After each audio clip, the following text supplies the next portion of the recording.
ಭಾರತ ಮತ್ತು ನ್ಯೂಜಿಲೆಂಡ್ ತಂಡಗಳು ಅಹಮದಾಬಾದ್ನಲ್ಲಿ ಮುಖಾಮುಖಿಯಾಗಲಿವೆ.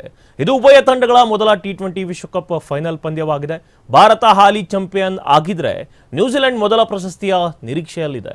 ಈ ಹಿಂದೆ ಟೆಸ್ಟ್ ಮತ್ತು ಏಕದಿನ ಫೈನಲ್ಗಳಲ್ಲಿ ಎದುರಾಗಿದ್ದ ಈ ತಂಡಗಳು ಇದೀಗ ಟಿ20 ಸ್ವರೂಪದಲ್ಲೂ ಇತಿಹಾಸವನ್ನ ನಿರ್ಮಿಸಲಿದ್ದು ಕ್ರಿಕೆಟ್ ಅಭಿಮಾನಿಗಳಲ್ಲಿ ಕುತೂಹಲ ಮೂಡಿಸಿದೆ. ಹಾಲಿ ಚಾಂಪಿಯನ್ ಆಗಿರುವ ಭಾರತ ತಂಡ ಸತತ 2ನೇ ಪ್ರಶಸ್ತಿಯತ್ತ ಗುರಿ ಇಟ್ಟಿದೆ. ಇತ್ತ ನ್ಯೂಜಿಲೆಂಡ್ ತನ್ನ ಮೊದಲ ಟಿ20 ವಿಶ್ವಕಪ್ ಪ್ರಶಸ್ತಿಯ ಮೇಲೆ ಕಣ್ಣಿಟ್ಟಿದೆ. ಇನ್ನೊಂದು ಗಮನಿಸಬೇಕಾದ ಸಂಗತಿ ಅಂದರೆ ಐಸಿಸಿಯ 3 ಮಾದರಿಗಳ ಫೈನಲ್ನಲ್ಲಿ 2 ತಂಡಗಳು ಮುಖಾಮುಖಿಯಾಗಿರುತ್ತಿರುವುದು ಇದೇ ಮೊದಲು.